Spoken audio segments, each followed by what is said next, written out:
Ladies and gentlemen, get those dollars ready. Coming up next to the stage on the OtherGround podcast, it's your host, Passive J and Ryan. Good afternoon, and welcome to yet another edition of OtherGround Live. I'm Passive J. That's Ryan over there. Say hello, Ryan.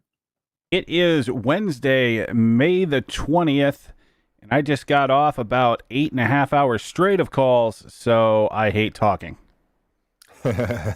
Well, this is the podcast for you, apparently, because I can talk for a long time about fucking nothing. I see the OG Army's forming up in the chat box. Always happy to see you guys here. How'd your day go, Ryan? You know, it was a long day. I was hoping to block off about 2 hours over lunch to go run around and get some things done, and that absolutely did not happen. I ended up having to take part of like an industry panel, which is the most annoying type of thing ever to do.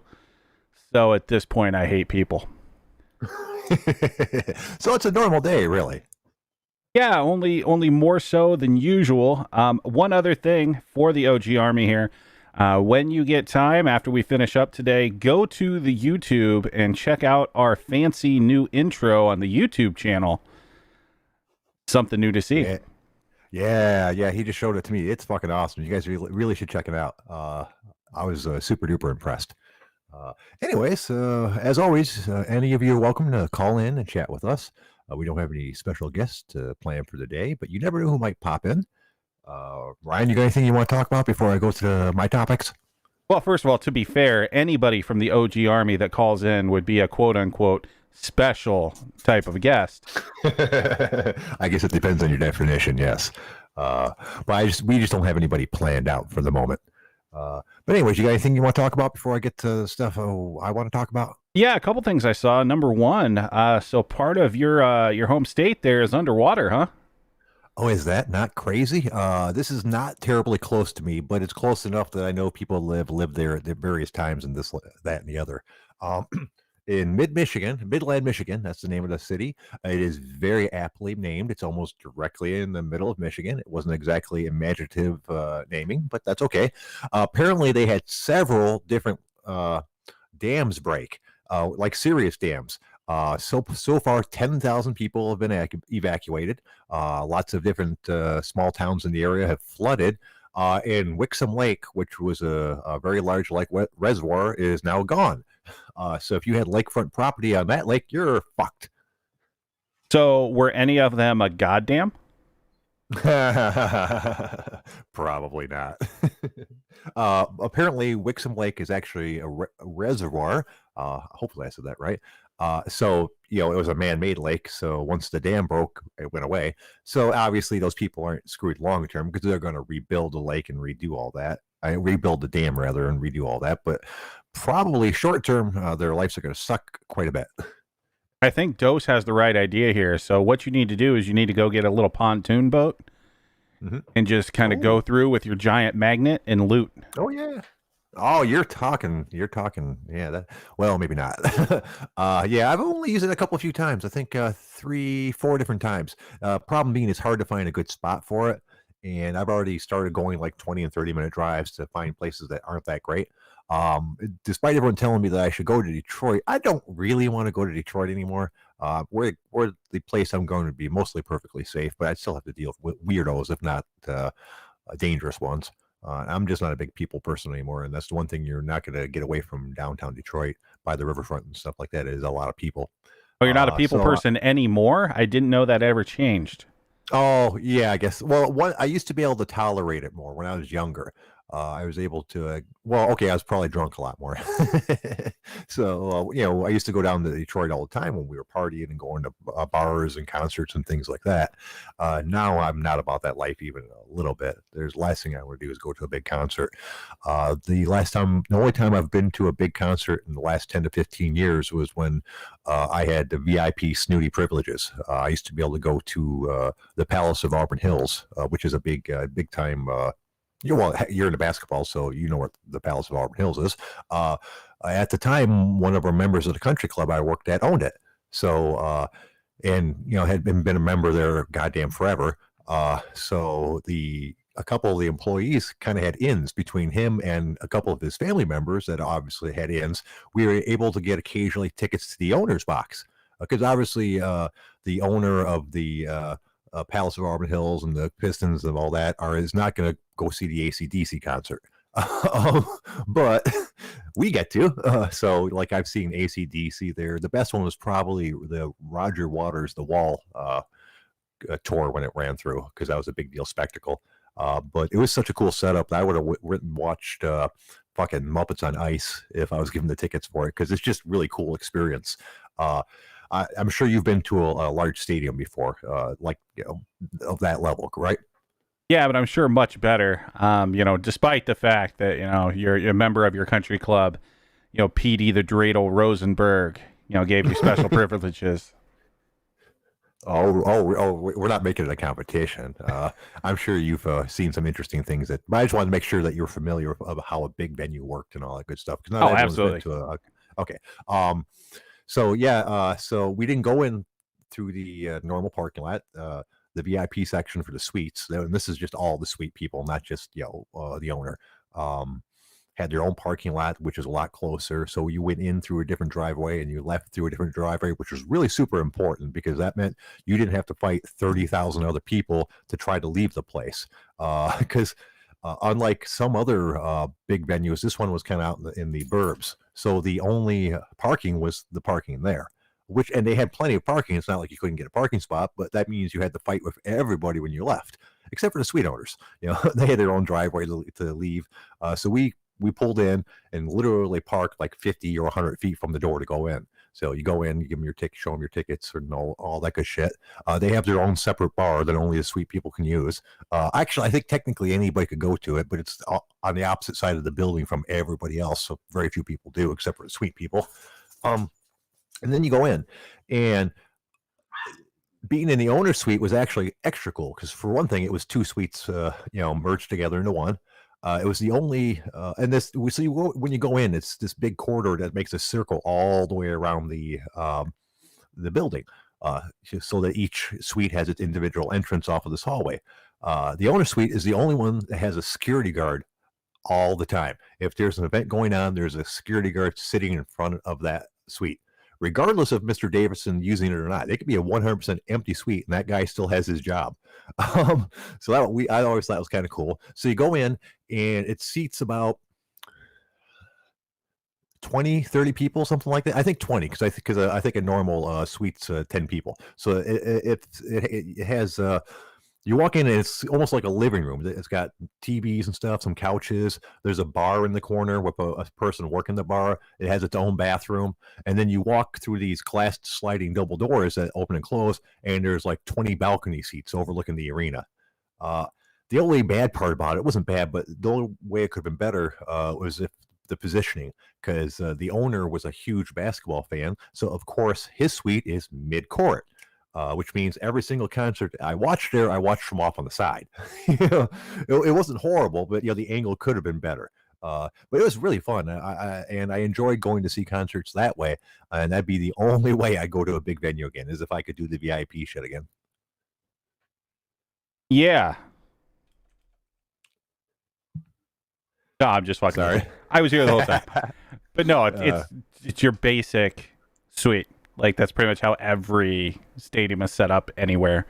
Right. The funny thing is, the reason a lot of them are set up that way is because of the Palace of Auburn Hills. When they did that, it was one of the very first stadiums to have suites, and a lot of stadiums based their design around the Palace of Auburn Hills. Another fun fact, before it was tore down, goddamn, it's such a shame, they tore it down. They're actually in the process of doing it right now. But before it was turned into not a stadium anymore, it was one of the only two stadiums for the NBA. Actually, I think it might be for the NBA, the NFL, and the baseball, football, and basketball. It is only one of two stadiums that has not sold its naming rights: the Palace of Auburn Hills and Madison Square Garden. Yeah, only Madison Square Garden is like 79,000 times better because it's not in Detroit. Well, here you go. That's why the Palace of Auburn Hills is not around anymore, because it's not Detroit. It's in Auburn Hills, which is one of the more affluent areas. That was always a big deal that the Detroit Pistons weren't in Detroit. And so when the guy that owned it, that was a member of my country club, passed away, it got sold to a different guy, and he thought it'd be a good publicity thing if he moved the team back down to Detroit. So coincidentally, the guy that owns the Tigers had decided to, actually the Tigers and the Red Wings had decided to build a stadium down in Detroit. So it just so turns out you can have a basketball team in the same place as a hockey team. So that's what they did. So now Little Caesars Arena is for the hockey and basketball, and they tore down the thing back in Auburn Hills. And it's a pain in the ass because now you have Comerica Field, which is a football place, Little Caesars Arena, which is basketball and hockey, and Comerica Park, which is the baseball, like all within 2 or 3 blocks of each other. So downtown gets to be a fucking mess whenever event season kicks in. Yeah, but that's the same with most like large cities like that. A lot of them are pretty much right next to each other. Like in Baltimore, the Orioles and Ravens essentially like share a gigantic parking lot. Oh yeah. See, and that's just silly. It used to be great. You had the Lions at the Silverdome, which was in Pontiac, which is a shithole, but it was right on the border between Pontiac and Auburn Hills. And then like 10 miles down the same road was the Palace of Auburn Hills. So, they were easy to get to. There's lots of parking, good roads. The roads are built for that. So they're all like 6 lanes across, 3 lanes, a left-hand turn lane, another 3 lanes, that sort of shit. Or at least 2, 1 and 2, all around that place. So there's plenty of good roads for it. And they just stopped using it basically for both the same reason, because the image of these places not being in Detroit was, at least they thought it would be, a good decision. Because when the Detroit Lions moved out of the Silverdome is still a great arena. It was one of the biggest arenas in the entire world. It was not in bad condition until they let it go to shit. They just moved because they thought it would be a good idea as far as their popularity. Yeah, well, I mean, overall, I think the moral to this story is Detroit doesn't make good decisions, period. And other than that, did you hear about the latest Waffle House shooting? Oh, no, I did not. Tell me, good sir. Yeah, so in Aurora, Colorado, so that's just outside of Denver, a guy went into a Waffle House and was told he had to wear a face mask. And because he didn't want to wear a face mask, started shooting. Jesus Christ. Okay, well, what happened? I don't think anyone was killed. I think there was a couple people that may have been hurt. I don't have the article pulled up because honestly I didn't care that much. Exactly. But I think overall, really the discussion is there any other country in the fucking world where people absolutely lose their shit over a small inconvenience? No, no, I don't think there is really. It's not just about this face mask thing. You see it over and over again for any little inconvenience. It's half the protests for the whole like shelter in place thing, you're seeing like mass protests of people because they can't go to a fucking barber. Jesus, how fucking spoiled are we as a country that you have to protest with your AR-15s open carried for access to a barber, and you start to shoot people if you have to wear a mask in public? Oh, well, from what I understand, they had yet another protest about this, I think, yesterday. And apparently or it might have been today, just like this morning. And apparently the cops have had enough. So they warned everybody that they were in violation of, the executive order, yada, yada, yada. And then when no one left, they started issuing $1,000 disturbing the peace tickets, which I imagine kind of suck if you get one of those. Yeah, and depending on how your state does it, like you can end up in fucking jail for stuff like that, for the non-payment of them. Yeah, because nobody who gets one of those is going to pay it. You're trampling on my rights. And don't get me wrong, they have every right to protest. My issue is the fact that they're going to break a law to do their protest. If you want to protest, okay, put on some masks, stay 6 feet apart from each other, and I don't really see the need to bring a gun. That's like a separate issue. That's one of the things that annoys me about the pro-gun right people. I am 100% pro-gun rights. I think everyone should have the right to bear arms and all that good stuff. My issue is that they seem to want to put that into everything else they do. Like this issue right now is not about gun rights. It's about, your constitutional right to, that they can't tell you that you can't go outside and they can't force you to wear a mask. And those are all things that I can understand that if you dispute that, I don't see any reason to bring a gun along with you while you're disputing it. That just strikes me as silly, and actually goes against your cause to want to have guns because it makes you look like a fucking crazy person. Well, it just makes it out that you're trying to intimidate your way to getting your outcome, which is pretty fucking stupid. Like for Second Amendment, like if you want to do like a demonstration for Second Amendment rights, absolutely do your open carry, have your weapon with you. Like that's part of it. That is the issue that you're working on. When you're, protesting your ability to go to the barber, you don't have to have your AR-15 strapped across your back at the Capitol building. Like it just doesn't make sense.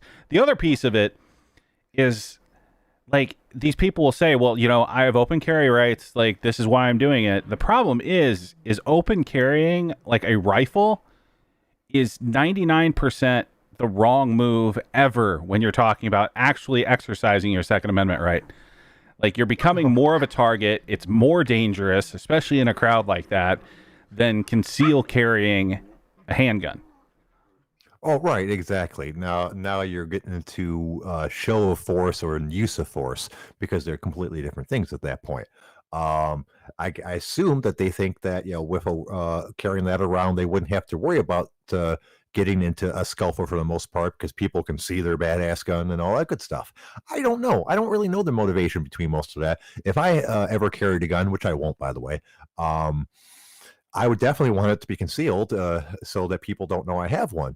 If nothing else, that's a way bigger tactical advantage than the whatever advantage the automatic capacities of a rifle would give you, I would assume. You're not going to have automatic capacities for a rifle, but like if you actually look at it, and I concealed carried for years. If I'm concealed carrying a handgun and you're open carrying an AR-15 and we end up having to get in a firefight, I'm killing you before you can actually like unrack your AR-15 and look down the barrel.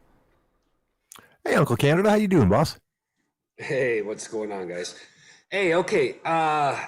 First, I have two things. First thing, is there any way we could push out this podcast to 7 o'clock, being that the weather's getting nicer? Are you guys up for that, or you guys want to stick at 6? Continue to have it at 6 o'clock, or what?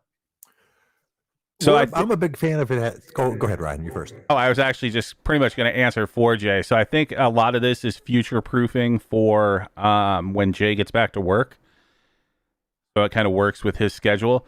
Me, I really don't give a damn. I'm kind of up for whatever, whenever, as long as it's not between the hours of about 7 a.m. to about 5:30 p.m. on the eastern side of the country.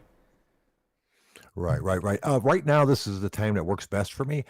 Depending going forward, we can see how it goes. But at least let me get back to work and see how it works for my schedule at the moment. But we'll see. I mean, I'm not horribly opposed to it, but I can't say yes because I don't know how it's going to work out yet. Yeah, because the reason why I'm saying, obviously, weather's getting nicer, and I'm assuming that you're probably going to get maybe a few more callers in, maybe one or two. Who knows, right? But people are going to tend to, stay more outside. Today's a beautiful day, right? For example. Right. So. Oh, it was, wasn't it? Man, I enjoyed. I had to do chores outside, but I enjoyed doing them for once. All right. Now, okay, so I was going to ask you in regards to these gun rights that you guys have. How close has it been that obviously they're not going to take away your guns, but like any type of serious restrictions were ever enforced? Like it was in recent history. Has that ever been contested or done or approached by anybody? Or yeah, so there's been some stupid things that some states have done. Like some states have come out and like limited magazine capacity to like 8 or 10 rounds or something, which is just kind of dumb. There's always, and this one always gets challenged, always gets struck down by courts. I don't think any state has actually been successful in this one, but trying to ban semi-automatic weapons, which makes no sense because that's virtually anything outside of like a pump shotgun or a revolver. Right. And I believe the last big thing that they were successful on was banning fully automatic weapons, because at one point you could own those. Well, you can still own those. You have to go through like a ridiculous waiver process that no one really does because it's just one of those things that makes it almost impossible. It's kind of the same thing of like trying to get your CCW in New York. Like, yes, technically they offer a concealed carry, but you have to be like the 1% of the 1% to actually get the damn thing. Right. Although I thought it was funny when you said, when I said, that the fact that those rifles were fully auto wouldn't make much of a difference, and you said, "Oh, you can't have that." You don't seriously think that half the people that own an AR-15 haven't modified it to make it fully automatic, don't you? Most of those guys are not going to do that. They might try something like a bump stock or something just to act cool, but really there's not much of a reason to have an automatic rifle for like Well, target shooting, for hunting, I for know like at least one person that had one. Well, he's probably a douchebag. Well, he's dead now, but he kind of was a douchebag. My stepfather had one. Yeah, like I see And no point in that. Like I've had an AR in the past just for like the fun of taking it out on the range. I didn't really use it for home defense. Obviously didn't use that for hunting. Obviously didn't carry the stupid thing, but like yeah, there's no reason to convert that to fully auto. No, it was kind of especially dumb because he owned an AK-47 as well. It sounds like a fun guy. Oh yeah, dude, he had a shitload of guns. Seriously, I think in the range of like 20 or 25 of them. So and most of them were nice guns. He was mostly into hunting, but he did like toys occasionally, just like everybody else. I don't think he barely ever shot either of those. Mostly, if he went to the range, it was playing around with his hunting rifles. Like honestly, I don't care what someone has as far as a gun. Like have basically whatever you want as long as you're a responsible gun owner. Yeah. Like not everybody is. Like I grew up and like by the age of 6 or 7, I knew how to like properly care for a gun, how to clean it, the upkeep, like as far as all the carry rules of what not to do, like that was all ingrained. But you have a lot of idiots out there that have no idea what they're doing. And I hate to say it, Jay, I think you're probably one of them. Well, I do own a gun. I own a shotgun, but I am under no illusions of my capability with it. I've never been into guns really. My idea of a fun gun would be a paintball gun. We need to all get together and do an OG paintball gun fight at one point. But yeah, I've never had any desire to shoot guns. I certainly had no desire to hunt. I don't want to kill things. I don't get me wrong. I'm not a hypocrite. I understand, living things die to feed me. But I have no desire to be part of the process. So how many states have CCWs versus not non-CCW states? Is it kind of a mix? Obviously it's a mix, but is a majority CCWs or what? Like I can't answer that for myself. The only thing I know about that matter is that Michigan used to be you had to have a reason to have a CCW, like you would be a business owner that moved lots of cash or this, that, and the other. But sometime in the last 10 or 15 years, they changed that to pretty much anybody can have a CCW as long as they went through the process. Yeah, and I think almost every state has some sort of a version of that. There are some states that you basically have an automatic CCW. You don't have to have a permit. I think that's a limited number of states. I'm not up on it. And then same thing with open carry. Same thing with open carry, right? Like there's a list of states that are open carry. Generally a lot of your southern/midwestern states, and apparently Michigan. I know where I'm at now. Definitely no open carry. The CCW is something you can get. It's not too hard to get here versus like New York. I remember a comedian telling a joke about open carry. He said he woke up and everyone's like, dude, it's open carry. They passed the open carry law.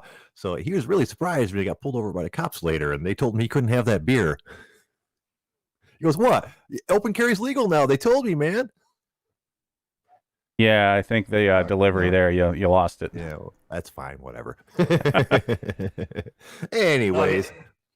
Go ahead, Grant. I was gonna say, yeah, fucking, you guys are like talking Chinese when you guys talk about guns in Canada. I think they recently passed a law. So there was a shooting about a month ago, and I don't know what type of guns. Again, I have very little knowledge about guns. I'm assuming some of the OGers would know here, but they enforced the law, and I think they now banned what's considered semi-automatics as well. I'm pretty sure. And prior to that, it's very difficult to get a gun in general in Canada. So when you guys talk about your gun laws, it fucking really blows me away. And it kind of surprises me every time you say that it's hard to get guns in Canada. Because I'll be honest with you, I always imagine Canada beyond like the cities that are close to the border, like the rest of it being like a wilderness with like big, strong men who live in the wild and need guns to do their hunting and protecting themselves from bear stare and other menaces of the woods.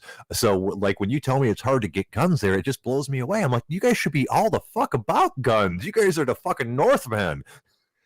Yeah, no. Again, the type of guns, like I'm not sure. Stray just posted that not all semi-automatics, but I think getting a license is a lot harder. Again, I've never tried. This is what I heard from others, and just reading stories about the subject here. But I don't know. Like I personally don't know too many people that have guns. I see what you're saying, like rifles for hunting and that. I'm assuming a little easier to get. But I've never actually applied for a license. There's a name for the license here. I forget the acronym, but yeah, like I said, it's kind of heard of people knowing somebody that has a gun. I'm assuming people don't really publicly state that for the record here, but I don't know. Two different worlds, and we're so close together, I guess, right? Yeah, well, isn't that crazy? It's really silly of some of these things that they ban, though. Like, they ban things just because they look scary. Like, you have a bunch of ARs out there that are really no different than your, like, Walmart special, like, 22. Like, it's shooting the same caliber. It just looks scary. Mm-hmm. Yeah, then you can take my stepdad's fucking hunting rifle and blow a hole through your entire fucking torso, and people are like, oh no, that thing's perfectly fine. Well, yeah, like anybody can go out there and buy a Colt 45, like the classic revolver, and that thing's going to do plenty of damage. Oh yeah, no kidding. Yeah, it's crazy though. Speaking of crazy, you know what I was thinking about randomly just popped into my head the other fucking day? I think I probably saw a tweet or a comment or something like that. Steve again? You guys remember? No, it's not Steve again. Do you remember Cody Mackenzie? He was the Alaskan kid, right? Yes, he was. Yep. Yeah, he beat a couple people with a guillotine, but really wasn't a good fighter. Yeah. Well, he beat more than a couple. He had a streak going at one point. I mean, they were all people that were fighting to get into the UFC, so it is a talent level thing. But I'm always amazed that he actually had a fucking career. He is the poster child for like bailing his way up. I mean, he won every time, but it was just so improbable. He made no effort into it. Apparently, he looked like he never trained a day in his fucking life. He showed up for a fight wearing like shorts he had to buy from across the street because he lost the ones that they gave him, and they had fucking pockets in them. Is that that pretty boy that fought a year and a half ago? He had the perfect hairdo. Am I thinking of somebody else? No, you're thinking of. You're thinking of Elias Theodora? Theodora. Yeah, Theodora. Yeah, the main event. Yes. Yeah, nice guy. Yeah. No. This is a guy that was on a season of The Ultimate Fighter. Had a strange variation of a guillotine that he managed to catch people with over and over again, even though he was told them that's what he was going to do before they started the fight. I think had two actual UFC fights, lost both of them. Just a really entertaining character. I think he worked on crab boats at one point. And like I said, he did not look like a fighter in the least bit. He had 7 UFC fights. Really? How many did he win? I'm looking at it right now. He had 1, 2, 3 wins. So he's 3-4. One of his wins was against Leonard Garcia, which is a decent win. But other than that, he got his ass kicked. Yeah, that is so crazy that occasionally someone like that will just slip through the cracks and end up in the UFC. Because it's not the first time. There's been a couple people that end up with UFC fights that you're just amazed that they got there. Normally people from The Ultimate Fighter that managed to sneak their way into the seasons by appearing to be better than they actually were. God, how many times has that happened? How many that someone ended up on The Ultimate Fighter that really shouldn't have been there? Well, they get cast because they're characters. Like, you got to remember, at the heart of it, it's a reality TV show. So the showrunners have a decent amount of say of who gets in the house. Like, yes, the UFC also gets a say of, like, we want some real fighters in there, but yeah, there's some editorial leeway there to get on people that have no reason to be there except for the fact that producers know they're going to do something crazy. All right. Now, I think this might have been because it was the first season that I actually watched, and I had to go back and catch the earlier ones. But I think season 5 was my favorite season of that, and it had some really good examples of that. Because season 5 had some fucking killers in it. Gray Maynard, Joe Lazan, obviously Nate Diaz, Madigan Burying, Cole Miller. But then it also had people like Alan Barobi. I can't remember how to pronounce his name, but he was the guy that owned a lobster restaurant, and thought it'd be a good idea to go on the show because it might promote his Monster Lobster restaurant. Monster Lobster. Yeah, I love that guy. I at the time I knew nothing about fighting or the UFC or anything like that, or any of these people. So I actually thought that guy might have a half a chance, because he looked like he was in shape. And maybe he knows how to fight. I don't know. Clearly, that guy should not have been on that show at all. but that's what I loved about that show, because you get crazy, weird shit like that. And I'm sure a couple of the other people, if we look at their names, I don't even like Noel Thomas. Did he ever fight? Wayne Weems? Oh, poor Wayne Weems. I mean, because goddamn, that is not a group of people that you just want to get thrown in there with. No, some of those guys did not deserve to be there. Yeah. I mean, I don't even put it that way. That just it was not fair to them to be put in there, because they had no chance to win at all. They were just there to take a beating. They didn't know it at the time, but that's how it worked out. So I hope. Go ahead. Yeah, but. No, I was gonna say, PJ, but what a way. Let's say if you do own a business in that, and you're a fucking half decent fighter, but you're on no level for the pros, UFC pros. What a way to get your name out there, right? You promote your business like that lobster monster guy or whatever. A Monster Lobster. Yeah, I hope he got a lot of press from that, and his restaurant did awesome, because he at least fucking took it on the chin for his business. Yeah. I don't know, Ryan. What do you think? Yeah, apparently Monster Lobster shut down in 2015. Oh, really? Well, he had a good run, because that was fucking 2005 when the show was out. I believe something like that. Yeah, I mean, it lasted a while, so apparently he was good there. He just, wasn't good in the cage. That was an interesting season, though, as far as people that were on that. It's like, you had Corey Hill, so obviously we all know what happened there. Yep. Rest in peace to that dude. You had Gabe Rudiger miss weight, which was hilarious. I love that. I loved it when, not to segue for a second, but his fight with Joe Lazan was one of my favorite fights ever. I don't even remember that fight. Oh, well, yeah.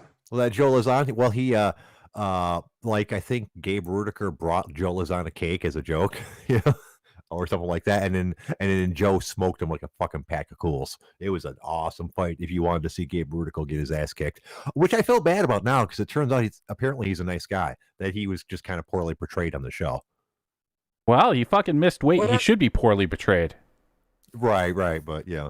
But I've heard that he's... Go ahead. Sorry, Greg. No, sorry. Whatever happened to that dude that was like, he kind of he had the Bruce Lee look and all that. That was years ago. I haven't watched Tough in years, to be honest. But I remember this one kid. He fucking wasn't he all dressed up like Bruce Lee in regards to what he wore in one of these movies. And, you talk about Bruce Leroy? Because that was I got to. Alex his Caceres. His name was Alex Caceres, but his nickname was Bruce Leroy, and that was because there's a really awesome movie out there called is it The Last Dragon? It's one of Bruce Lee's movies, yeah. No, that's not it then. Because it's not about Bruce Lee. It's about this black kid who's a big fan of Bruce Lee, and let's see, The Last Dragon. No, okay, God damn it, help me out, chat box. Someone knows this movie. I have no clue, but as far as Caceres himself, he just fought probably 6 months ago or something. Oh, actually a little bit longer than that now. Looks like July of 19 was his last fight. Oh, so he's still fighting this kid, right? Yeah, so he lost to Kron Gracie back in February of 19. And then after that, he fought Steven Peterson. I don't even know who that is, but he beat him on a UFC on ESPN fight. Wow, I mean It's funny, a lot of these guys that you don't think are going to go far just kind of, because I always thought that guy was a low-level guy with a flashy style. But apparently not. Yeah, because he keeps on winning. I mean, obviously he's what 50-50 or something like that, but he's managed to stick around this whole time. Yeah, career record of 15-12 in the UFC. Yeah, he seems to just kind of go on runs. He'll win like 2 fights, then lose 2 or 3, win a couple, lose a couple, win a fight, lose a fight, win a fight, lose a fight. So like he just kind of hangs on. Oh yeah, but yeah, he's definitely way better than I gave him credit for when I first started watching him. And the name of that movie was The Last Dragon, and there's a bad guy in there named Show Enough. Wait a minute, that's Kareem Abdul-Jabbar, I think. Is it? Did like the final boss fight? No, he's played by Julius Carey. Oh, which one is the Kareem Abdul-Jabbar is in one of those then? Oh, Kareem Abdul-Jabbar is in one of the Conan movies, Conan the Destroyer, I believe. He's also in a Bruce Lee movie. Is that? Oh, is he? Oh, yeah. And that might not be Kareem Abdul-Jabbar. Never mind. Jesus Christ.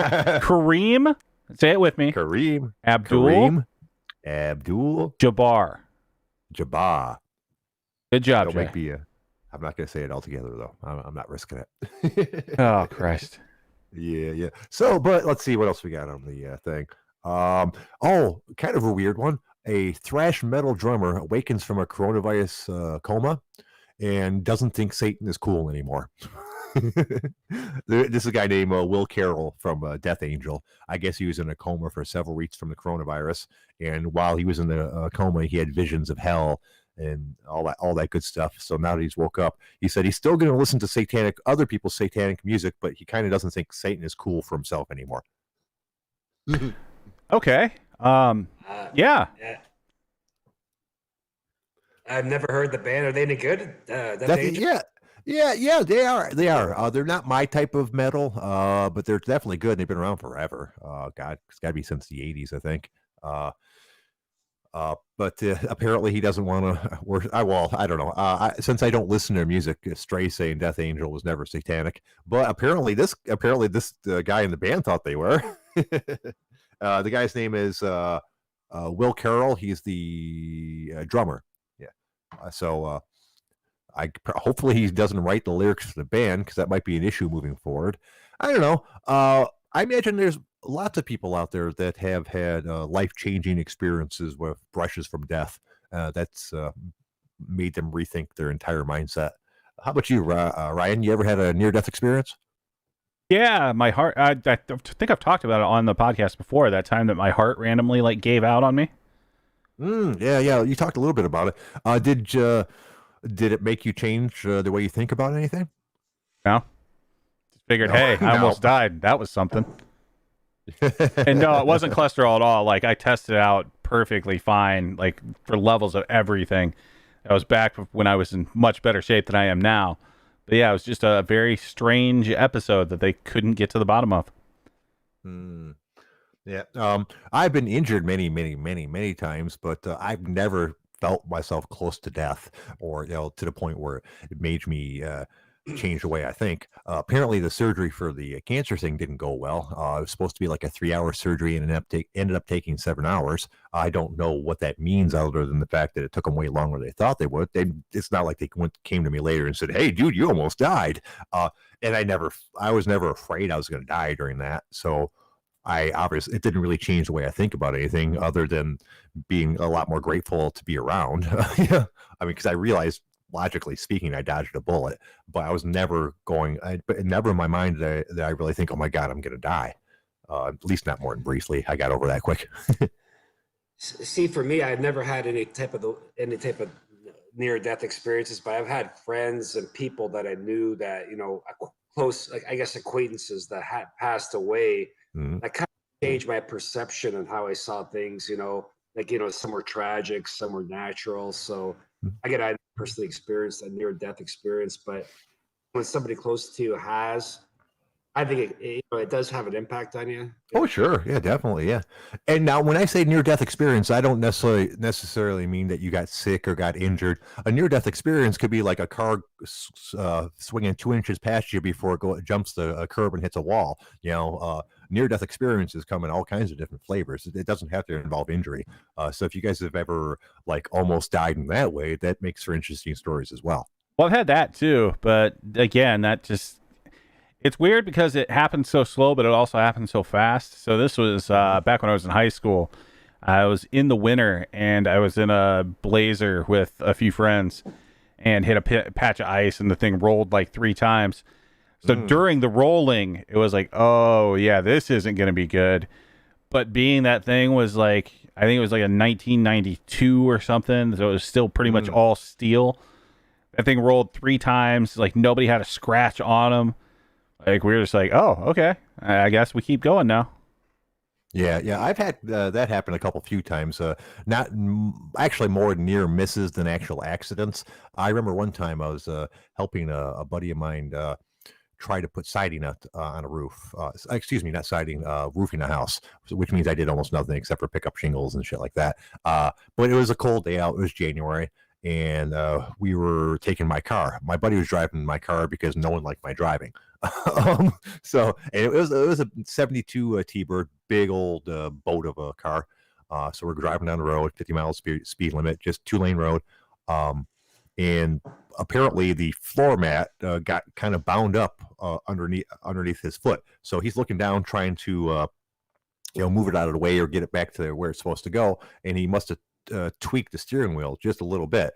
The roads were semi-icy. Like we thought they were slick, but there must have been just a little bit of ice over them. Like Mike level icy, or yeah, like Mike level icy, just tiny amount. Because the car went sideways immediately. I knew this because it went sideways in such a way that I'm looking out the passenger door window all of a sudden, and that's the direction we're going, 100%. And I'm like, oh shit. And my buddy, he's like, don't worry about it. I got it. And he goes, tell me if you see your car coming. Because basically he was trying to fight it back into position. But if there was a car, coming toward us, he was just going to let it go in the ditch and roll the dice.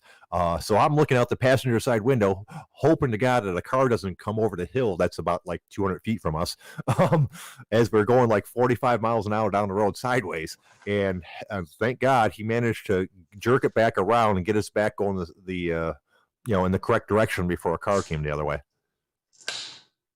So I don't think any of that holds a candle to Ruthie in chat, who set her head on fire. Oh my, that's Jesus. Apparently she was fine, I guess, but yeah, that's fun.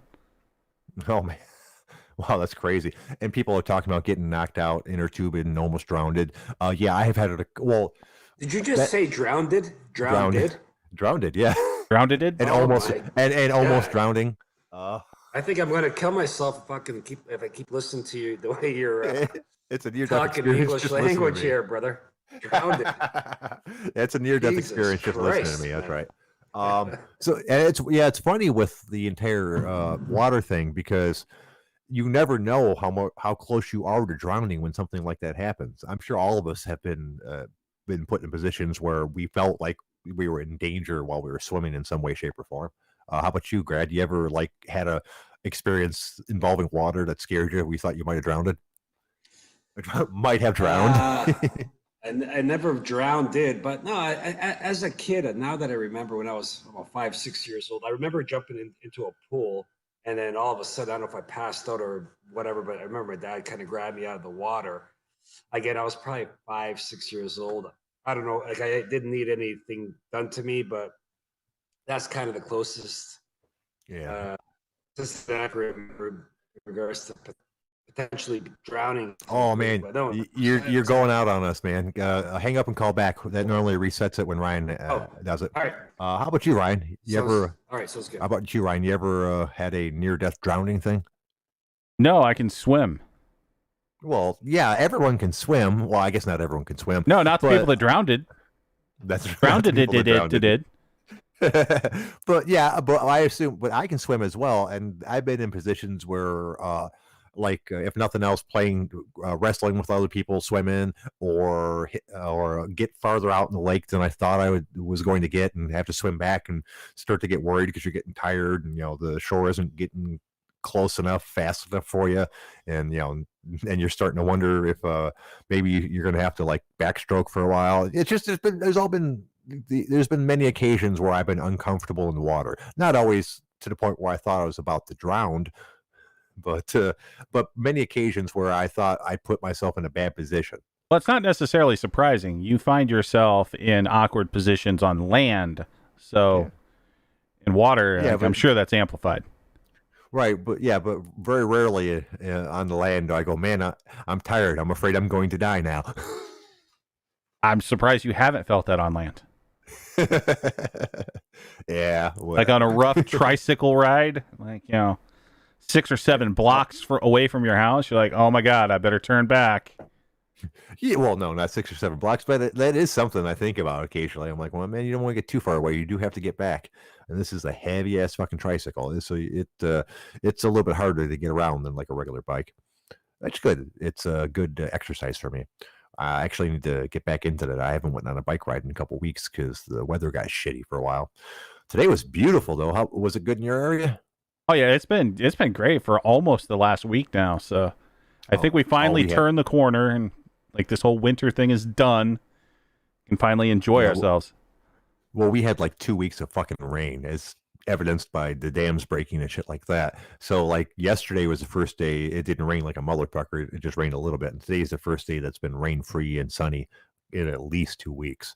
So I had to get out, picked up some branches and stuff. It was a day for picking up stuff. I picked up branches. I picked up poop. That's always fun. Well, the joys of dog ownership. How was the workout? Oh, the workout was good. It's my favorite day of the week. I love bench press stuff. What are they called? Sporto press? Spoto. How it's pronounced? Spoto press. That was an interesting one. And not as hard as I thought it was going to be, but still hard enough. I've just determined that for the skull crushers, I need to add weight. I was able to do 3 sets of 10 fairly easy. So obviously it's time to move that up a little bit. I meant to ask you, is that the proper way to do it? If you do it and it's fairly easy, just go ahead and move it up a little bit. Yeah, so I mean, I have some percentages there, or sometimes you'll see like an RPE listed. Just kind of. So RPE is kind of like your rate of exertion. So an RPE, so just an example is an RPE of 9 means that if you finish the set and you still had one more rep in you, that would be an RPE of 9. If you had an RPE of 10, that means that you struggled to get that last rep. Like that's all you could do. And it kind of goes down from there. If you had 2 left in the tank, generally that's what you'd feel is like an RPE 8. Really, it's just a subjective thing of kind of measuring your own exertion level. Okay. I'm sorry, I only paid halfway attention to that because it turns out you can check people's profiles. So I wanted to make sure that was actually Tenor before I let him in. Hey, Tenor, how you doing, boss? Yeah, I changed my profile pic, guys. I figured you guys wanted to see my tight little ass. I'm just disappointed those aren't leather. It's hard to grapple on leather, man. It doesn't flex and stretch so much. How you doing, boss? How's your day going? It's going great, man. It's my Friday. Took a mountain bike to work with me, so after I got out of work, I hit the hill. Did a quick rip on the hill. Came home, drank some driveway beers with a buddy of mine, and now I'm with you guys. I didn't hear any of the prior shows, so I don't know what the fuck's going on. So, did anybody troll or debate you guys yet, or what? No, of course not. That never happens. I wish someone would. I mean, I would honestly like to have a serious discussion about people's problems with me, because I believe that if I was able to speak with that person, one-on-one without like the fucking internet noise, I honestly think I could convince most people that I'm not a bad guy. No, you're not a bad guy. You're just a fucking you're a degenerate like the rest of us. That's all. Goddamn right. And and honestly speaking, if after someone has a conversation with me and they honestly think I'm a bad guy at that point, well, more power to them. Everyone's has the right to their opinion. Except apparently this Song 2 guy, because he just won't show up to have an opinion. Right, right. No, yeah. So yeah, I commented on that. I'm pretty. I surfed the OG and I remember names and shit like that. I don't ever remember that guy giving you shit unless he's just completely forgettable. Because I remember a lot of fucking stupid shit. Oh, he actually gave me more shit over on the other MMA forum, the MMA community, than over here. Oh. Yeah. Several times, and I can't even remember why he doesn't like me because I I kind of tune that shit out after a while. But he's one of those people that for one of the various, you guys know, there's 4 or 5 hot points when it comes to Pastor J and the internets, and he's unhappy with me for one of those hot points. I don't know which one, I can't remember. So, but I'm well versed in arguing about all of them at this point, so I don't really care which one he's upset about. So, but he's probably not going to show up, so whatever. You're a very easy target. You make yourself an easy target, which, whatever. As long as you got a big enough chin to handle the target that you create for yourself, that's fine. The thing is, with guys that specifically target you because you're an easy target, that makes them fucking bullies. You know what I mean? And fuck them. Fuck those guys. I will say this, because I did think this guy was going to call in. I'm like, well, do I call in? Do I do this? You don't need fucking any of us on here to white knight you. You can handle your fucking business. And if somebody does, I hope you fucking do that, because you don't need us to fucking talk shit to anybody unless they're being a complete fucking asshole. Hopefully they can have well thought out points and not just, you're a fucking scourge to humanity because you collect unemployed. Fuck you. Oh, I'm perfectly prepared for those too. As you guys might have realized by now, I'm pretty passive on the forums. That's not because I can't talk or I can't have well thought out arguments or anything like that. I do it because they're not worth the fucking effort most of the time, and I'm not gonna get myself worked up, because if I can get myself worked up, and it's not good for my temperament. But that doesn't mean I'm incapable of fucking roasting somebody if they're fucking stupid. I just don't bother with it. No, for sure. So if they're more than welcome to come up on here and talk with me, because Jay speaking is a completely different person than you're going to get on the internet. Hey, PJ, I love you, man, because I think one day you might be going postal. So, dude, I love you, brother. That's funny. Okay, I'll tell you a story about that. There was a guy that we worked with, one of the wait staff. He was fairly incompetent. He's a nice guy, but he fucked up stuff on a regular basis. And it became really popular for the other wait staff and stuff like that to fuck with him on a regular basis. It was all good natured and stuff, but he awfully got frustrated about it. And I remember specifically getting up after I finished my lunch one day. And I said to him, "Hey, Tom." He's like, "Yeah." I go, "I want you to remember, I never said a motherfucking word to you, dude." and right after they'd all been roasting him, and then I turned around and walked away. And I was making a joke, but I was also 100% fucking serious, because if he ever came back and started shooting people, I wanted him to remember that I never said shit to him. Was that before or after you bullied the fucking Mexican for stepping in front of you in the soda fountain line? I think that was after. No, you know what? That was actually before, because that was like probably about 3 or 4 years ago. And the soda pop thing was only like 2 years ago or something like that. I still feel bad about that. No, thing is, what's up, Greg? PJ. Hey, brother, how are you, man? I'm living the dream, man, every day. Fucking right. No, I was gonna to your point about PJ. Yeah, PJ puts up a lot of shit. He's got a good heart, but yeah, this is a fucking great forum. Like, if somebody calls somebody out, fucking call on the show. Fucking Ryan's a good dude. Ryan's very intelligent. He can fucking kind of narrate a back forth that could be somewhat civilized, right? Like, fuck these fucking pussies. Yeah, shit. The thing about Ryan is he charges way too much for a fucking rusty trombone, and I don't like that about him. Well, you refuse to get and sign up for the frequent flyer program. So, like, if you get the loyalty card. Yeah, I'm not into points cards, man. I hate that. It makes my wallet fat, and that hurts my sciatica. So, fuck you. I'll massage it for you, big boy. Do you still have one of those old-fashioned punch card things? Because I kind of dig those myself. It's like, look, I've got 2 more punches, and I get a free blowjob.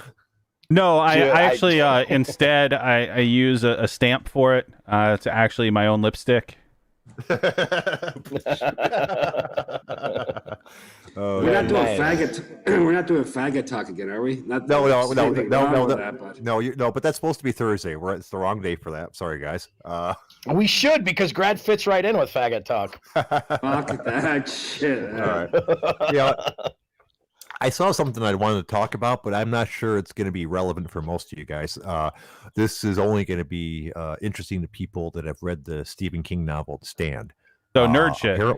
Nerd shit alert.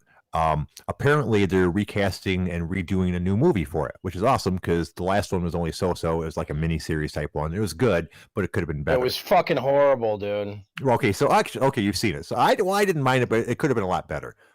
The acting was really, it might have been good at the time, but the acting, I just watched it like probably 2 months ago when this whole pandemic shit started, because I watched every pandemic movie that I could find just because I thought it was fun. Right. The acting in that fucking movie is horrific. That dude from Coach, the big dummy, Moon, that spells fun. What the fuck? Okay, have you read the book before? No, I haven't. Okay, so I haven't seen that movie in a long time, and obviously it doesn't hold up well. So I'm not sure how well they translated it from the book. So you may or may not get this. Okay.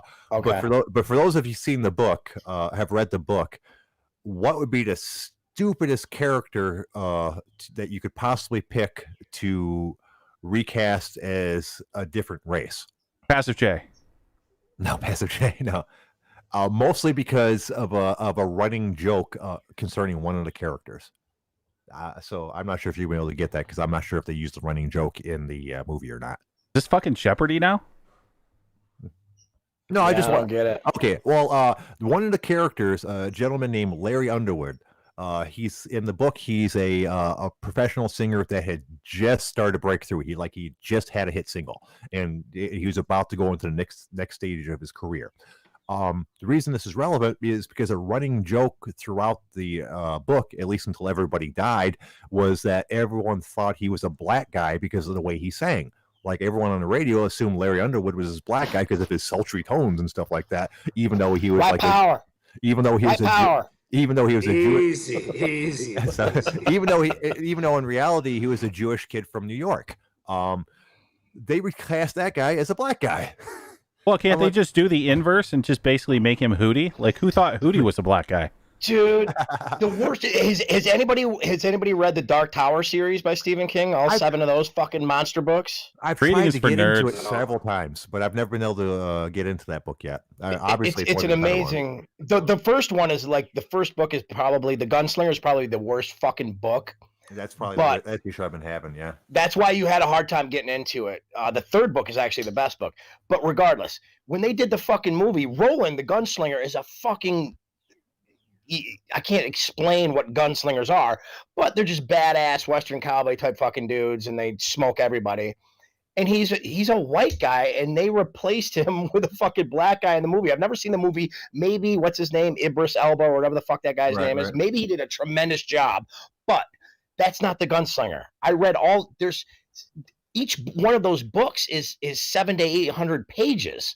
There's 5,600 or 6,000 pages of text I've read about this gunslinger.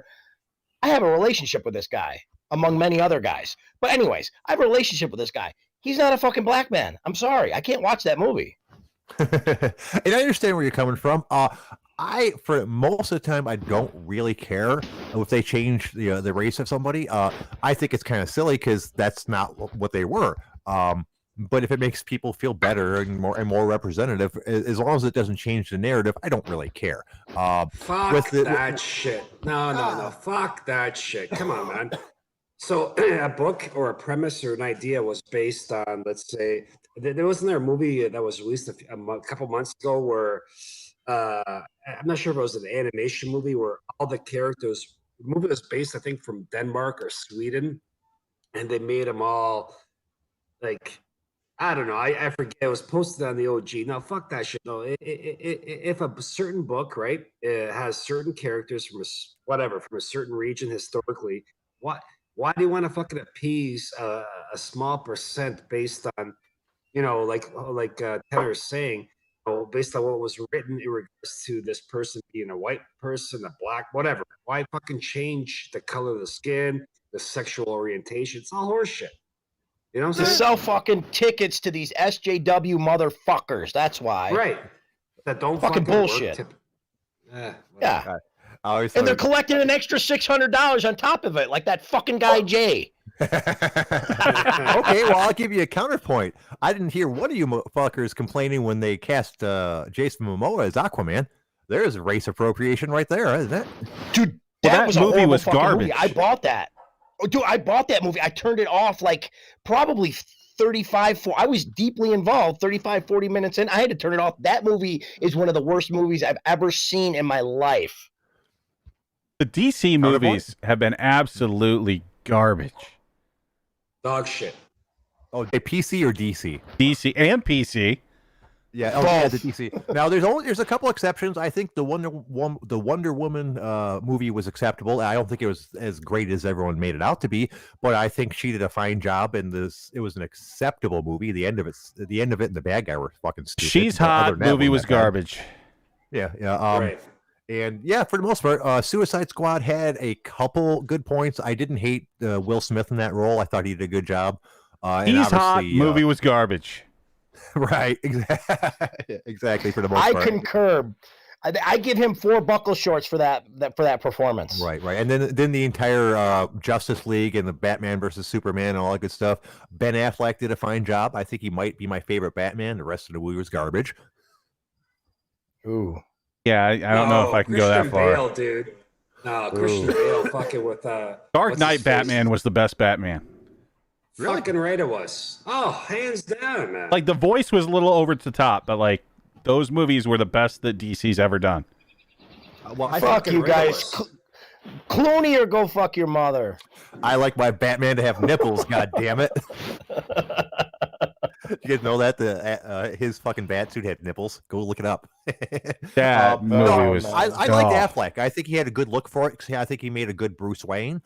He was bulky, like a fucking Batman actually is. So I think he fit the role rather well. I think any issues that most people have with Affleck as Batman were probably more of the script as opposed to his issues with him. Well, and Hey, he's so fucking PG. Ben Affleck. Oh, you don't come on. Yeah. Anyways, you brought up Stephen King. You guys have seen the movie The Mist, right? I've only seen bits and pieces of it, but I've read the book that it was based on. Short story, actually. Well, novella. It's not really super short. One of my favorite stories ever. Okay, It was stop a with the great nerd talk. Sure. All right, you haven't seen The fuck is a novella? Novella. I might have said it wrong. It's something that's shorter than a short story, but not as big as a complete book. This is some He'd write foo-foo shit like Brunch. Yeah, kind of. Yeah. Stephen King wrote a whole bunch of them. A whole bunch of books that was actually like 3 or 4 or 5 stories. Not like a short stories classically like 20 or 30 or 40 pages. Each one of these were normally like 100 or 125. Okay, so they're somewhere in that medium range. stories. Okay, move on. Yeah, okay. Shit. So what I don't about The know. Mist? I don't think I've ever seen it. Oh, dude, you got a tenor. Have you seen the movie The Mist?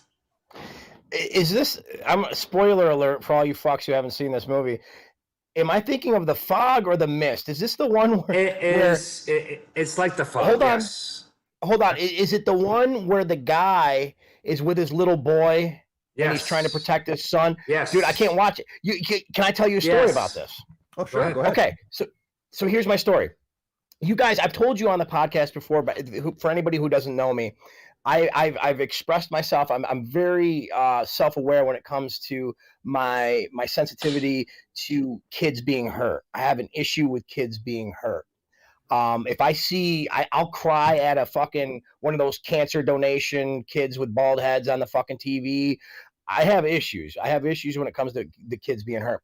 Well, my buddy Snetler, he gives me this fucking movie. He's like, "You gotta watch this. It's a great movie." And he knows this. He knows this about me. I'm open about it. So in this fucking movie, in the end, all these monsters and this whole fucking ordeal with the monsters come out of the mist are like giant fucking insects that kill people. This guy and his son are in a fucking car, and they think they're getting stalked. They think this monster's coming to kill them, and the dad takes it upon himself. He says, well, my kid isn't going to die this horrific death. I'm going to shoot my kid in the head and then kill myself. Well, the monster's getting closer. The monster's getting closer. It's getting closer. He fucking shoots his kid in the head, and all of a sudden the noise he heard was like the army coming through. They had destroyed all the monsters. So this guy just killed his fucking kid. Is this a fucking M. Night absolutely- Shyamalan movie? Because it sounds like a... Dude, this movie absolutely, Brian, it destroyed me. I went back, I damn near fucking punched him in the face and said, how could you give me this movie? You know I can't fucking handle this shit, you asshole. It was tactful though, like to the extent that I Tactful to the point he shoots his own kid and then himself. No. That was tastefully done. No, they don't show it. This and that, right? Obviously, it's assumed that he did it. This and that. No, it was a really well done movie. Obviously, yeah, that was part of the movie. It was one of those last gotcha type of wow, what the fuck just happened? But no, I guys like you obviously fucking. When it comes to kids, I would not recommend it. But I think overall the movie was well done. That's why I was curious. But yeah, Ryan, I check it out, man. Fucking, I enjoyed it myself. I thought it was really well done. Aside from the last scene that Tedder just. You know who did a really good job in that movie was the crazy. Was it like Parker Posey or Piper Perabo or one of those people that did the crazy religious woman in the store? Yes. Yeah. She did. She actually did really, really well in that movie. Her character was actually pretty good. Yeah. Ryan, check it out. I think you'd like it. Yeah, it's as I mentioned, I haven't seen the movie, but the book was really, really, really good. I recommend it to anybody as well. Yeah, the movie was well done as well. I recommend both you guys watch it. Whatever, if you got fuckers, whatever. Well, now I know the ending, so it's ruined. It's still well done. No, you can still look forward to it. God damn. So what is the count on the chat? Is that how many times I use the word fuck? Is that what that count is? Yeah, we've got a tenor scoreboard. Holy shit! That's a lot of motherfucking fucks, guys. Well, we're running over, but we're going strong. You guys got anything else you want to talk about? Okay, let's do a fucking stat in regards to when PJ mispronounces words. PJ, I gotta ask you a question. Okay. This doesn't When did probably you not gonna go well. when did you immigrate to the United States of America? Because you're English. I don't know. It's kind of questionable at times. Your American English, brother. Well, it's not so much that my English is questionable; it's that apparently you can't hear with a shit. Okay, you almost drowned. You almost drowned me out there, buddy. Yeah. Damn, I'm actually out of topics. I'm surprised that we got so far with 4. Do you guys get anything you want to talk about besides Grad mocking me? Well, we can talk about another kind of horrible story that'll probably piss Tanner off. Did you guys you hear about the CEO dude in like Utah or whatever that got sentenced to a whopping 210 days for having like 13,000 files of kiddie porn and bestiality and child rape? Jesus fucking Christ. So he got like less than a year. And they gave him credit for the 170 some days he had been sitting in jail awaiting trial. So really he has like 3 months in jail. Jesus fucking Christ. And of course he'll be in protective custody the entire time. I'm not defending this guy, but he's technically, I'm not sure. Again, this doesn't prove that he's a pedophile. He should still be shot, right? But you're right. It's a joke. It is a fucking joke, right? Like fucking like anybody that watches that fucking garbage should be fucking shot, personally speaking. But fuck. Okay. Apparently I'm going to do requests now. They say I never watch the chat box, but people want me to say things because people there are we go. assholes. Let's do it. Okay. Homelander wants me to say press this. Okay, you guys give me a second. Prestigiation? No, I can't say that. The juicer wants me to say abominable snowman. I got that one right. No, say it again. Say that again. Abominable snowman. That was better. All right. Ruthie wants me to say aluminum. Yeah, I could do that one. Yeah. Speaking of that, so wait a minute. I don't know if Canada says this differently or not, or if this is just the British. How do you say that, Grad? Aluminum? Okay, so you say aluminum. The British are ridiculous, and they call it aluminium. Yeah. I've heard both, to be honest, because I work in the automotive industry. But yeah, I say aluminum myself. Let's see. Homelander wants me to say zirconian. That's an easy one. Worcestershire. That's what That's what Oh, OJ. that's good. You did good on that. That's surprising, Jay. Yeah. Worcester. That's what OJ goes to. Okay, let's see. Worcester. Let's see what else. I think that's all of them. So there you guys go. I'll always do requests. Actually, me and Ryan were talking earlier, and once I get at least my podcaster back running, if not a better one, which means this Friday, I'm probably going to go to Fiverr and start an account. Apparently, Fiverr is a place. I knew about it before, but I didn't bother to mess with it because I figured so many voice talents on it that I'd be part of a crowd and never get any work. But Ryan convinced me to give it a try. For people that are unaware of it, Fiverr is a place for creative people to put their work out. Like, for instance, I could put out an ad saying that I will record 150 words for you for $5. There's people that do other things like art, graphics work. I know people write scripts, basically anything an artist can do. Like people, you can ask someone to draw you a picture. There's people on there for that. Basically, it's just cheap gig work is what it is. Yeah, exactly. And I don't have to charge $5. I know there's people that charge other prices for, depending on how well they think they'll do. And I don't know if I'll ever get any work, but it'll be fun to throw it up there for shits and giggles. Well, if nothing else, we're going to put a thread up on the OG where basically people can spend $5 to get Jay to say absolutely anything, which I think could lead to endless hours of fun. Right. I want to wait till I at least get the podcaster mic back because I don't think this one's high enough quality to do something like that. God, that'll be great. Hell, I'll make an account too. No one wants to hear me say anything ridiculous though. So yeah, there you go. You might just get some actual work. You never know. If enough people start throwing $5 at me, I might actually be able to make a little money. We'll see how it goes. I mean, I'm not expecting anything, but it's always fun to hope. All right, what else you guys got? Tenor, give us a topic. Come on. Otherwise, we're going to call it a night. Jesus Christ, you're putting all this on me? Pressure. I got a story. Yeah. Do it. There we go. It's story time. Let's finish with a story. You guys want another gay bar story? No, fuck you. The show is done. Have a good night. No, I got a good one. It involves a real female. Gay shit all the time. What? Okay. Grad one. Canada, you know why this makes you uncomfortable, right? Is you're not exactly you don't have so much faith in your own sexuality. Yes, he thinks cocks are secretly delicious. Exactly. I do, but the thing is, it's a fact. You're not straight unless you say you'll suck a cock. Yeah. Oh my God, man. I'm man enough to.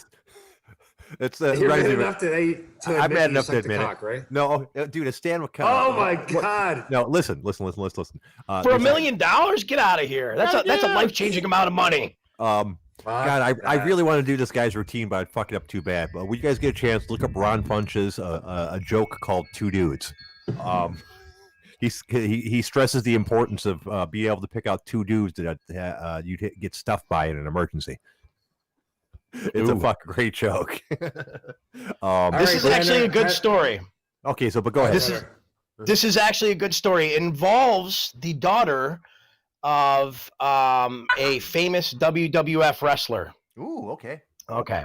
So it starts off, we're at Skip's, the bar I was talking about yesterday, not the gay bar, but the other bar. Me and my buddies drinking, doing our thing, get tanked enough. It's time to go to 1470 West to get shots. We go down to 1470 West, just doing our thing, fucking drinking, just being just gregarious assholes. That's what we do. Well, while we're there, this big, tall, blonde girl gets in a fight with her boyfriend. And when me and my friends at that time went into a bar, we kind of took shit over. We were the center of attention. We were those guys, those assholes that you want to fight and throw cigarettes at or whatever. We were those guys. So she gets in a fight with her boyfriend, and they're arguing in the 1470 West in the gay bar, and all of a sudden it's closing time. Fast forward to closing time. This is all pre-stuff. So we're walking down the street. We're going to the supermarket before they stop selling alcohol, so we could buy beers for after party. Our house, everybody came from the bar to our house for after hours, and we just party all night. So we were going there. We grab beer. We're walking back up the street, and she and her boyfriend are still arguing. So he's like, "What the fuck you gonna do?" And she looks at us, and she points at us. She goes, "I'm going with these fucking guys." And we're like, Cool. Come on. We got after hours going on. So she follows us to our house. Some other people, some lesbians follow us to our house. A bunch of people come to our house. Okay. So we get to our house and this, God, I got to make sure my wife's not around. She probably shouldn't hear the story. Hold on. Let me do a cursory glance. So anyways, we get to our house. And we're partying balls, right? You fucking drinking, smoking, doing whatever. And this lesbian that I had known, she's a lesbian. And at the time, I didn't know that lesbians did both ways. I thought if you're a lesbian, you're a lesbian. I didn't know, this is 1998.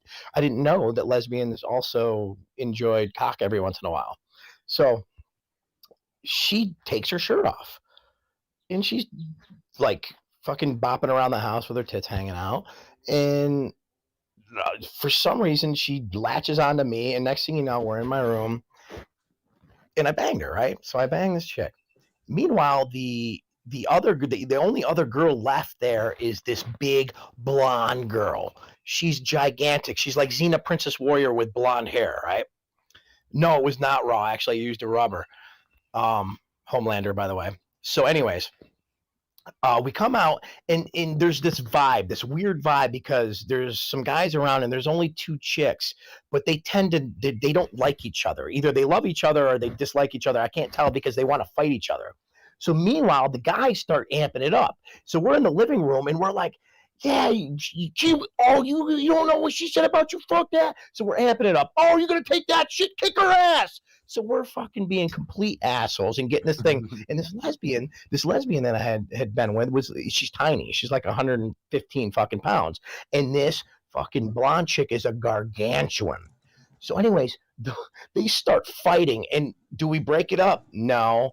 The drunk assholes we cheer them on. I'm like, oh, kick her ass. And this fucking blonde chick is just ragdolling this lesbian. And not only ragdolling her, but punching her, but not punching her like a girl, punching her like a fucking man. She's punching her in the face. She's throwing her around. She's like doing power bombs and shit with this chick. And she cuts this chick. She splits this chick from eyebrow to eyebrow. It was probably like 20 stitches. The lesbian is blowing, like the blood is dripping down her face. She's trying to blow it out of her eyes, and it's going all over. There's fucking blood all over the walls. It's on the ceiling. It's on the floor.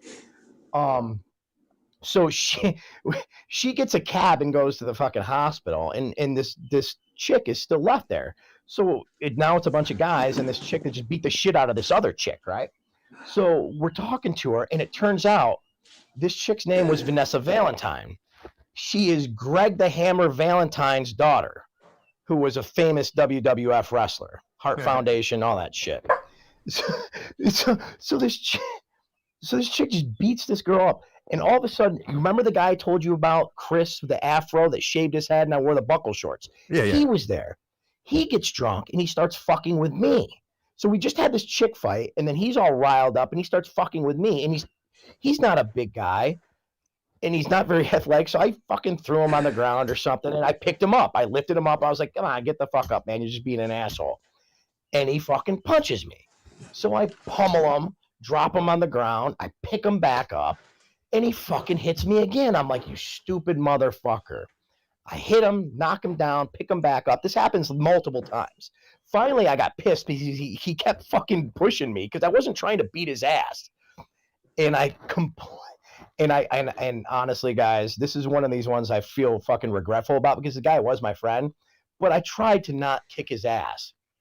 And he hit me that last time, and I fucking drew back my head. I headbutted him in the bridge of the nose, smashed his nose all over his fucking face, threw him on the ground, and then this is the worst part. He was already on the ground, but I picked him up multiple times. I kicked him like in the ribs as hard as I fucking could, like multiple times, and stomped on his head. It was stupid. Anyways, so these guys leave. Finally, they break it up. My buddy Spencer finally grabs me. Sorry about that. My buddy, hold on. I gotta mute my phone. Hold on. My buddy Spencer grabs me and fucking they go home. So it's just me and Vanessa Valentine. I said, and my roommate wasn't home at the time, and she's all bloody. Chris, the guy I beat up, he bled all over. The fucking blood is everywhere. Like I said, walls, ceiling. I tell Vanessa Valentine, I said, my roommate's not here. Go sleep in his bed. So I sleep in my bed. She sleeps in my roommate Gabriel's bed. And Gabe comes home the next day, and there's a strange fucking bloody behemoth woman in his fucking bed. And there's blood everywhere. He comes in my room. He's like, dude, what the fuck happened last night? I was like, oh, fuck, man. So anyways, I'm like, I don't want to clean this shit up. There's blood everywhere. So Vanessa Valentine gets up. I'm like, Vanessa Valentine, I will give you $50 to clean the house. I don't have any cash, but I'll write you a check. Meanwhile, it was a fucking an account that was completely it didn't exist anymore. There was no money in there. There was no fucking account, right? So I wrote this chick a check for $50. She cleans the whole fucking house. At one point, she's out in the backyard with the hose, and she's hosing it over her head like it was some fucking porn video, and she's like doing jump kicks in the lawn. Shit you not. She's doing like jump kicks in the lawn, like Xena Princess Warrior. And then and then she's like, "Can I get a ride home?" I'm like, "Yeah, we'll give you a ride home."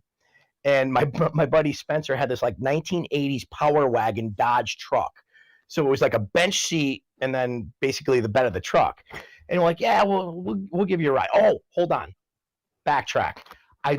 During the fight with Chris, my necklace broke. I had like a silver, like a Gucci chain silver fucking necklace, like back in the day. And I had that on and it got broke. And I was like, while you were cleaning the house, did you find like a silver, like Gucci link necklace? This bitch had thigh high, like black boots on. She's like, "Oh yeah, hold on." I shit you not. She reaches in her boot and fucking pulls out my necklace. She had put my fucking necklace in her boot and was going to steal it. And she gives it back. And so anyways, we're like, "Okay, we'll give you a ride home. We want to get this chick out of here. She's fucking nuts." And it's the three of us. It's me, Gabriel, and my buddy Spencer, who owns this Power Wagon. And so we all pile in the bench seat, and she's looking at us like, where am I gonna sit? And the fucking assholes we were like, "Get in the fucking back." So it started raining, and we're giving Vanessa Valentine a ride home in the back of a fucking Power Wagon. She's getting rained on. And my buddy Spencer, the asshole that he is, and there's puddles that are gathering in the street and shit. He starts swerving and hitting every fucking puddle he can. So he splashes up on this chick. Not one of my better stories, but it was horrible. I'm going to hell, and I know that. I'm a horrible human being, guys.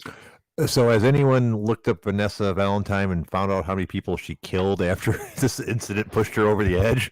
Sadly, she died in 2015. She's dead. Yeah, she's dead. Well, yep. She I knew OD'd that. I and knew said that. Yeah, she said she died of cancer. Oh my! Oh, I thought she OD'd.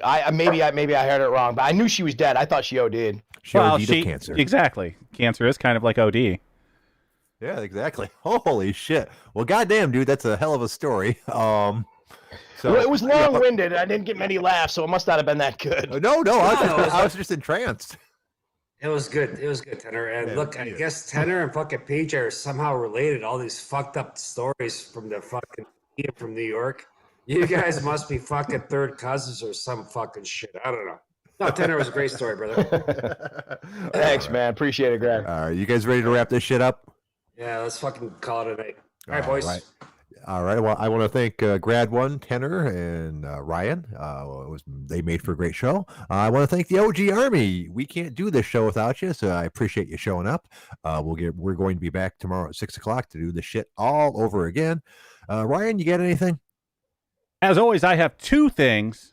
Number one, everybody reminder is Saturday. Yes, Saturday. We're going to do a good old-fashioned Podbean Dojo Storm. So we'll be here at a normal time, 6:00, till whenever the hell we get off of this goddamn thing. And for a spliffin, we'll be picking a random Podbean podcast for us to go and give them a taste of the OG. That's right. Ryan will be setting up a thread tomorrow. No, on Friday. Form up. Oh, You can't do these things so early, Jay. Like, come on. No, no. Just going to get sidetracked, and then people are going to call you a fraud, and God. No, I thought tomorrow's Friday. But Ryan, do you think that's a good idea? Because they're gonna do the same bullshit back. Whatever you guys want, it's your fucking show. I don't know. I wouldn't do it, but well, we're not going to be terrible people. We're just going to go hang out, talk with the Utes. and fucking be terrible people and fucking break balls. We're just going to go shoot the shit, boys. Yeah. Yeah, but are you guys changing all your names and shit? You guys figured out how to edit your name so it's not you? Because like someone just said, hopefully, Richard Gere said, hopefully they don't get followed back here. So they're going to follow you back and troll you back. Well, I won't be. Exactly. I will not be I'm saying, participating don't do myself. it. Whatever. Yeah, I won't be participating Whatever. myself. So yeah, so hopefully they won't be able to figure out where it's all coming from. Yeah, there's no other link between the rest of us in this show. So yeah, it'll be good. Yes, you can edit your name, OJ Isoturners. Okay, excellent. All right, Which should be evident by the fact his name is OJ's Isotoners. My suggestion is that we're having too much fun here. Do what you want, Ryan, but fucking you guys are doing a great show here, and I think we should fucking let this fucking thing grow. Anyways, whatever. Teach their own. All right. Thanks for calling, Grad. Appreciate it. You have a good night. Talk to you guys tomorrow. All right. Yep, right on. Ryan, you said you had one other thing. Absolutely, I do. Fuck all y'all. You guys have a great night. We'll see everyone tomorrow. Peace.